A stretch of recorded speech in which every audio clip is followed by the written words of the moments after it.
नमस्कार, मैं हूं विद्यासागर। स्वागत है आप सभी का आज महाराष्ट्र में। और सबसे पहले बुलेटिन में बात करेंगे कोरोना की। तो महाराष्ट्र में कोरोना की बेकाबू स्पीड के बीच मुख्यमंत्री उद्धव ठाकरे ने सख्त लॉकडाउन का संकेत दिया है। 2 दिन के अंदर वह इसकी घोषणा कर सकते हैं। आज टास्क फोर्स की विशेष बैठक बुलाई गई। इस संबंध में शनिवार को मुख्यमंत्री ने वीडियो कॉन्फ्रेंसिंग के माध्यम से सर्वदलीय बैठक बुलाई थी। इस मीटिंग में उद्धव ठाकरे ने साफ इशारा कर दिया कि वह महाराष्ट्र में कोरोना संक्रमण रोकने के लिए सख्त लॉकडाउन लगाना चाहते हैं। बैठक में मुख्यमंत्री ने जोर देकर कहा कि लॉकडाउन के अलावा दूसरा कोई विकल्प नहीं है। उन्होंने लोगों की मदद के लिए 2 दिनों में योजना तैयार करने की बात कही है।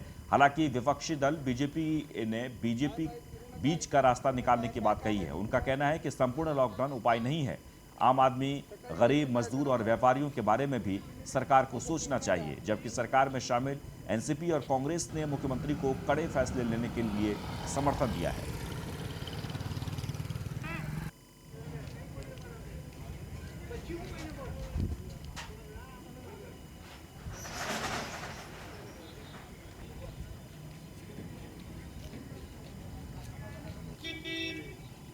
तो कोरोना के बढ़ते केसेस के कारण महाराष्ट्र में संपूर्ण लॉकडाउन लगाने का फैसला लिया जा सकता है। मुख्यमंत्री ने सर्वदलीय बैठक के बाद उन्होंने कहा कि बहुत ही जल्द इस पर निर्णय लिया जाएगा।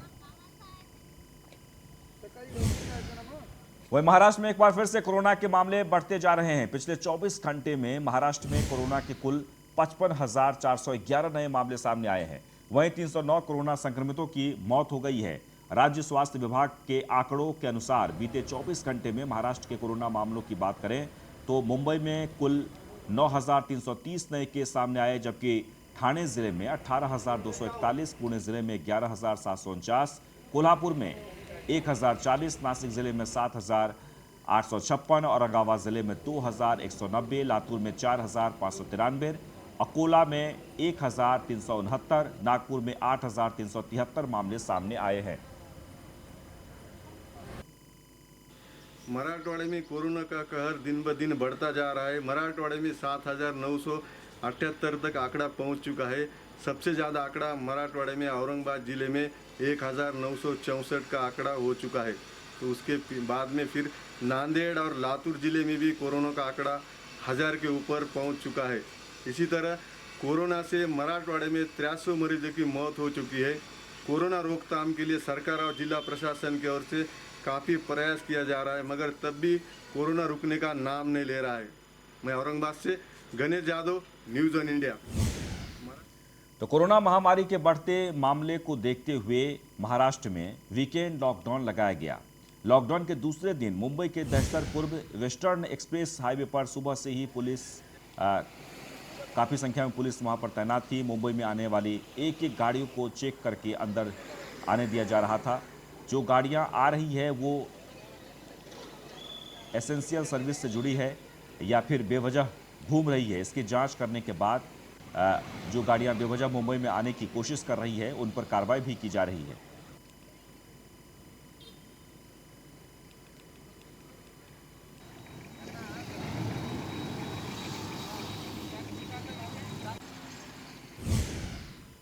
तो प्रदेश में कोरोना मरीजों की बढ़ती संख्या को लेकर वीकेंड लॉकडाउन लगा दिया गया है। वहीं मुंबई के लोकमान्य तिलक टर्मिनल पर गांव रवाना होने के लिए बड़ी संख्या में लोगों की भीड़ इकट्ठा हो गई है। लोकमान्य तिलक टर्मिनल्स पर इस भीड़ को काबू करने के लिए आरपीएफ, जीआरपी को तैनात किया गया है। वहीं सेंट्रल रेलवे की तरफ से गाइडलाइंस भी जारी किए गए हैं।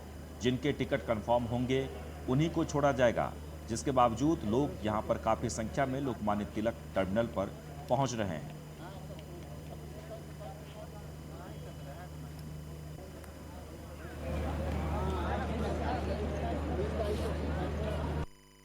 पे जो भीड़ का सिस्टम हो रहा था उसके लिए प्रॉपर आरपीएफ अनाउंस कर रहे हैं आरपीएफ द्वारा कि कोई भी बिना टिकट यात्री जो हैं वो नहीं आए, चाहे तो वो अपना ऑनलाइन टिकट निकालें या फिर काउंटर से टिकट निकालें। टिकट निकालने के बाद ही स्टेशन में आए।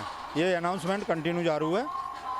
उसके बाद जो भी हमारी गाड़ियां प्लेटफॉर्म पे लगती हैं उनकी लाइन अंदर छोड़ी जाती है और सभी गाड़ियों की लाइन लगा दी गई है जिससे कि पैसेंजर को कोई तकलीफ ना हो और वो तरतीब बैठ सकें। इसमें जो है हमारे आरपीएफ ने पानी की भी व्यवस्था की है जो भी धूप में पैसेंजर यहाँ बैठते हैं उनके लिए पानी एनजीओ के थ्रू स्टॉल लगा दिए गए हैं। आगे बढ़ते हैं। रायगढ़ जिले के नगोठणे के पास एक होटल कामत के 15 कर्मचारी कोरोना संक्रमित पाए गए हैं, जिससे इलाके में खौफ का माहौल बन गया है। नगोठणे प्राथमिक आरोग्य केंद्र में इन कर्मचारियों का कोरोना टेस्ट किया गया था, जिसमें 15 कर्मचारियों की कोरोना रिपोर्ट पॉजिटिव आई है। इस घटना के बाद होटल और क्षेत्र को प्रतिबंधित कर दिया गया है।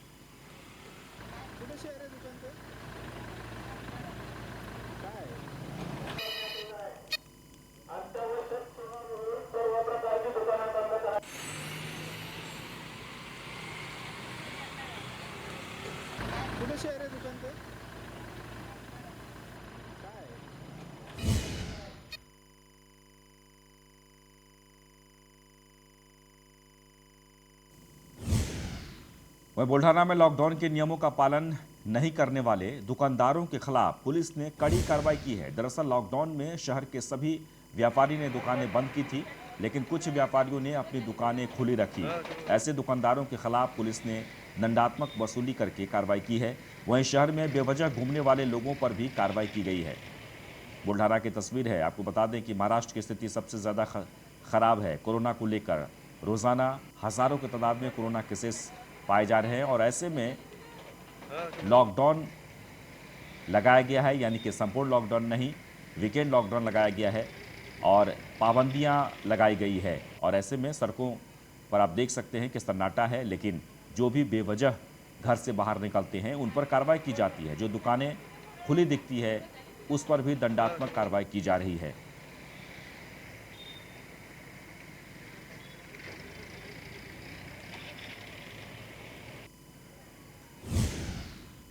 वहीं नासिक जिले में कई मेडिकल स्टोरों और अस्पतालों में रेमडेसिविर इंजेक्शन और बेड उपलब्ध न होने से नाराज मरीजों के परिजनों ने रास्ते पर जमकर हंगामा किया। मरीजों के परिजनों ने मांग की है कि वास्तविक इंजेक्शन केवल एक कागजी आदेश जारी किए बिना उपलब्ध कराया जाए। इसलिए नाराज रिश्तेदारों ने मेहर सिग्नल पर विरोध प्रदर्शन किया है। आंदोलन के बारे में खबर पहुंचते ही सरकारवाड़ा पुलिस स्टेशन के अधिकारी मौके पर पहुंचे और परिजनों को समझाने की कोशिश की।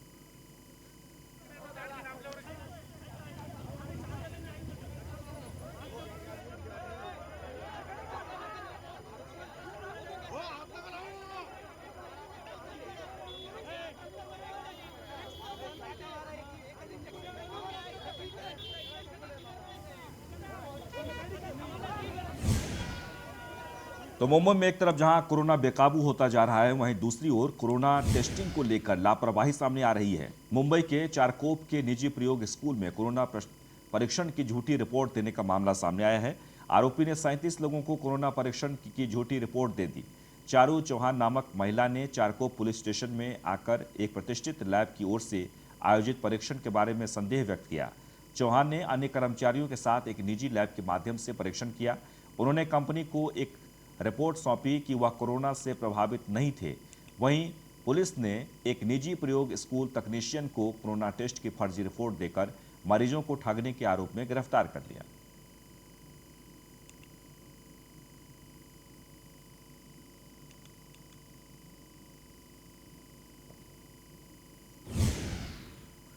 वह भंडारा जिले में एक चौंकाने वाला मामला सामने आया है।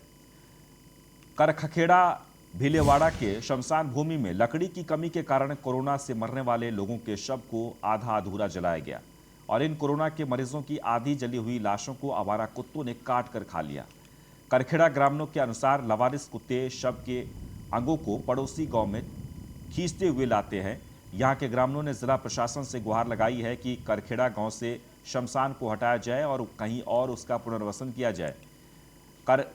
करखखेड़ा भीलेवाड़ा शमशान भूमि में बड़ी संख्या में मृतकों का अंतिम संस्कार किया जाता है और इस स्थान पर बड़ी संख्या में शवों का अंतिम संस्कार किए जाने के कारण कुछ शवों को आंशिक रूप से जली हुई अवस्था में छोड़ दिया गया है। भंडारा की तस्वीर है। तस्वीरों में आप देख सकते हैं इस शमशान घाट पर आसपास के जितने भी शव हैं सब जलाए जाते हैं, लेकिन लकड़ी के अभाव में कुछ शव को आधा अधूरा जलाकर छोड़ दिया गया। लेकिन स्थानीय लोगों का कहना है कि आवारा कुत्तों के द्वारा लाशों को खींचकर दूर तक ले जाया गया है और ये बहुत ही दुर्भाग्य है। के सभी लोग सवेरे 10-12 लड़के आए घर में और बोलने लगे कि कुछ वहाँ की बॉडी जली सूटे जो पार्ट्स है वो गांव के तक कुत्ते लेके आए। तो फिर मैं जब गया तो वहाँ पे लोग जमा हुए थे। कुछ पार्ट्स वहाँ पे दिखे, हाथ का अवशेष था कुछ और पेट के अंदर का कुछ भाग था। तो उसको हमने जलाया, पर वो जो झोपड़पट्टी के साइड में था उन्होंने उनके कर्मचारी और उठा के ले गए, उन्होंने भी उसको जलाया। फिर मैंने उनको पूछा ये कैसा हुआ, तो फिर उन्होंने बोले कि भाऊ रात के वक्त हम लोग यहाँ पे रहते नहीं, कर्मचारियों ने, लाइट वगैरह है नहीं, तो इसलिए जो बाहर रह गए थे वो अपने कुत्ते उठा के लेके गए होंगे। फिर इसके बाद ऐसा होगा नहीं, इसके संदर्भ में फिर मैं जिलाधिकारी के पास में निवेदन लेके गया। जिलाधिकारी ने आश्वस्त किया है कि गलती से हुआ है वो, और गलती मानी है उन्होंने कर्मचारियों की। तो आज से इंस्ट्रक्शन दिए कि रात को चौकीदारी और रात को कर्मचारी बढ़ा रहे हो। वहीं महाराष्ट्र में सत्तारूढ़ शिवसेना ने कोविड-19 महामारी के मद्देनजर देश में 10वीं और 12वीं कक्षा की बोर्ड परीक्षाओं पर एक समान फैसला लेने के लिए केंद्र सरकार से पत्र लिखकर अपील की है। सावंत ने अपने पत्र में कहा है कि आपके हस्तक्षेप का मतलब किसी राज्य द्वारा एक तरफा फैसला लेने के बजाय राष्ट्रीय सर्वसम्मति होगी। शिवसेना के मुख्य प्रवक्ता अरविंद सावंत ने केंद्रीय शिक्षा मंत्री रमेश पोखरियाल निशंक को 10 अप्रैल को लिखे पत्र में कहा है कि किसी भी राज्य द्वारा अपनी तरफ से फैसला लेने से उस राज्य के छात्र को करियर तथा नौकरी के अवसरों में नुकसान होगा। दक्षिण मुंबई से लोकसभा सांसद अरविंद सावंत ने देश के लिए एक समान फैसला लेने की अपील की है, ताकि सुरक्षा उपायों या अवसरों के लिहाज से किसी भी राज्य के 10वीं और 12वीं के छात्रों के खिलाफ कोई भेदभाव न हो। सावंत ने कहा कि भारत में कई बोर्ड सीबीएसई, आईसीएसई, राज्य आईबी और आईजीसीएसई चल रहे हैं। देश भर में परीक्षाओं को लेकर शिक्षा मंत्रालय की तरफ से स्पष्ट आदेश होना चाहिए।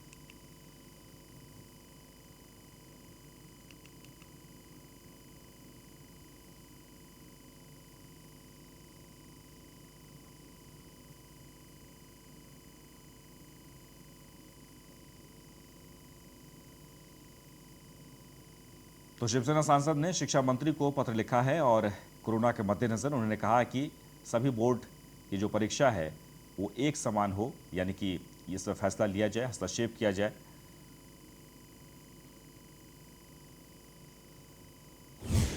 महाराष्ट्र के पूर्व गृह मंत्री अनिल देशमुख पर लगे कथित भ्रष्टाचार के आरोपों की जांच कर रही सीबीआई ने उनके 2 पर्सनल असिस्टेंट को समन भेजा है।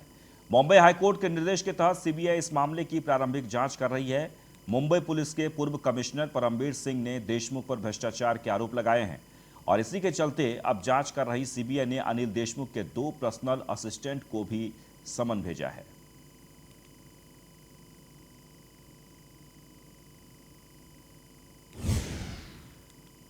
वहीं एंटीलिया बम मामले में एक के बाद एक नई परतें खुलती जा रही है। अब राष्ट्रीय जांच एजेंसी ने मुंबई पुलिस के सहायक पुलिस निरीक्षक रियाज काजी को भी गिरफ्तार किया है, जिन्होंने कथित रूप से रिलायंस इंडस्ट्रीज के चेयरमैन मुकेश अंबानी के घर के बाहर विस्फोटक लदी एसयूवी के संबंध में सचिन वजे की मदद की थी।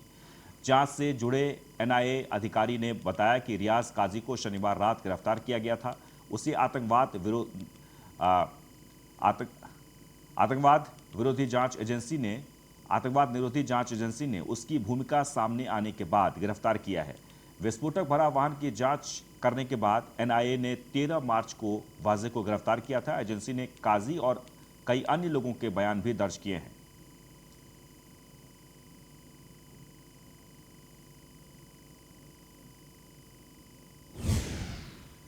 एंटीलिया मामले में महाराष्ट्र सरकार ने मुंबई के पूर्व पुलिस आयुक्त परमबीर सिंह के खिलाफ प्रारंभिक जांच के आदेश दिए हैं। एक अधिकारी ने शनिवार को बताया कि अंबानी की सुरक्षा मामले में मुंबई पुलिस द्वारा राज्य के गृह विभाग में रिपोर्ट दाखिल करने के बाद 1 अप्रैल को पीई के आदेश जारी किए गए थे। पीई में इस बात का पता लगाने की भी कोशिश की जाएगी अंबानी के घर के बाहर विस्फोटक लदी एसयूवी की बरामदगी की जांच रिपोर्ट दाखिल करने में सिंह की ओर से कोई लापरवाही तो नहीं बरती गई है, जबकि राज्य विधानसभा का सत्र चल रहा था। पीई में यह भी पता लगाया जाएगा कि वाजे को नियंत्रित करने में सिंह द्वारा कर्तव्य की उपेक्षा और ऑल इंडिया सर्विस रूल्स का उल्लंघन तो नहीं किया गया है। वरिष्ठ आईपीएस अधिकारी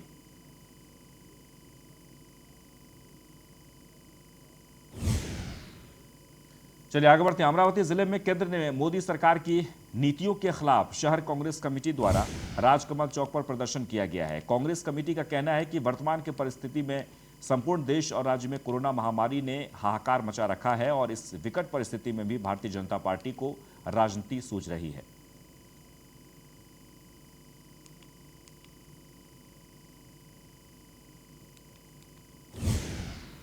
वहीं औरंगाबाद में एक शावक की मौत हो गई है। जानकारी के मुताबिक 7 दिन पहले बाघिन भक्ति ने 2 शावकों को जन्म दिया था, जिसमें से एक शावक की शनिवार को मौत हो गई। पोस्टमार्टम रिपोर्ट के मुताबिक बच्चे के शरीर से रक्तस्राव होने से उसकी मौत हुई है।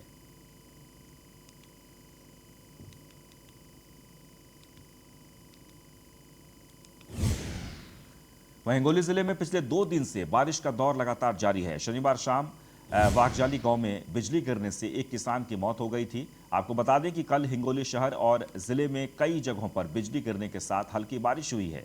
इस दौरान सेनगांव तहसील के वाघजाली गांव में किसान लक्ष्मण तांबिल खेत में हल्दी रोपने का काम कर रहा था। उसी दौरान बिजली गिरी और किसान की मौत हो गई।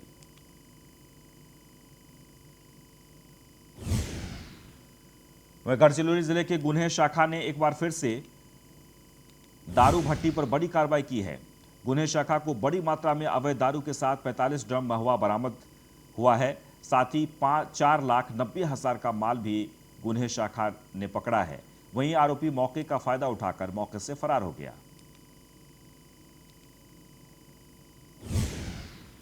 वह मुंबई में शुक्रवार को हुए दर्दनाक सड़क हादसे का सीसीटीवी फुटेज सामने आया है। बस के पिछले पहिए की चपेट में आने से एक स्कूटी चालक की मौके पर ही मौत हो गई थी। यह पूरा हादसा एक कार चालक की गलती की वजह से हुआ है, जिसने अचानक से कार का दरवाजा खोल दिया, जिसके कारण सड़क पर जा रहे स्कूटी सवार का संतुलन बिगड़ गया और वह बस की चपेट में आ गया।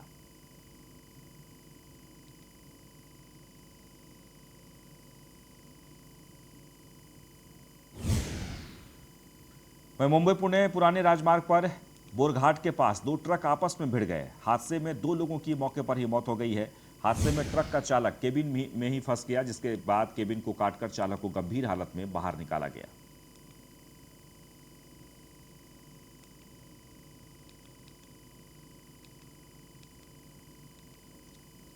तो 2 ट्रकों की आपस में टक्कर हुई और इस टक्कर में 2 लोगों की मौत हो गई है। रायगढ़ की तस्वीर है। तस्वीरों में आप देख सकते हैं चालक भी केबिन में ही काफी देर तक फंसा रहा। हालांकि केबिन को काटकर बाहर निकाला गया।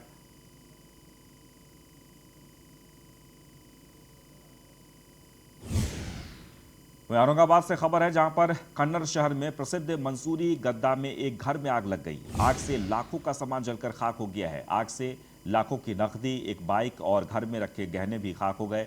वहीं सूचना मिलने पर मौके पर पहुंची दमकल की गाड़ियों ने आग पर काबू पाया। वहीं कन्नड़ के दमकल की गाड़ी का इंजन जाम होने से एक कर्मचारी को भी निलंबित कर दिया गया है। 2 कर्मचारी को फिलहाल कन्नड़ नगर परिषद ने लापरवाही पर नोटिस दिया है।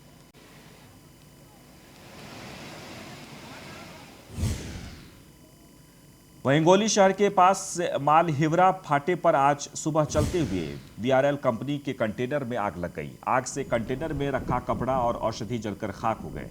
दिल्ली से हैदराबाद की ओर वीआरएल कंपनी के कंटेनर में कपड़ा, औषधि और इलेक्ट्रिक सामान ले जाया जा रहा था। चलते हुए कंटेनर में अचानक आग लग गई। सूचना मिलने के बाद मौके पर पहुंची पुलिस की गाड़ी ने आग पर काबू पाया।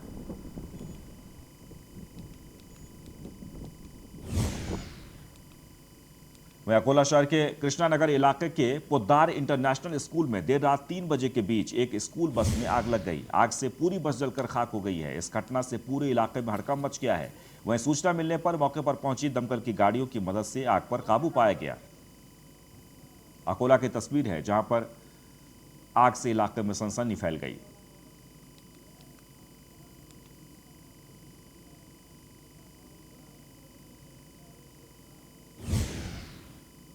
तो बैलगाड़ी दौड़ पूरी तरह से प्रतिबंधित होने पर भी पनवेल के दापोली गांव में बैलगाड़ी दौड़ आयोजित की गई थी, जिस पर पुलिस ने कार्रवाई करते हुए 3 आरोपियों को गिरफ्तार किया है। कई लोगों ने इस बिना लाइसेंस वाली बैलगाड़ी दौड़ में भाग लिया था।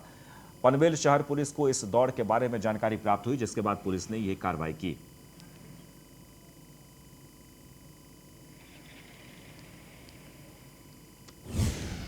और इसके साथ आज महाराष्ट्र में बस इतना ही, लेकिन आप बने रहें न्यूज़ 1 इंडिया के साथ।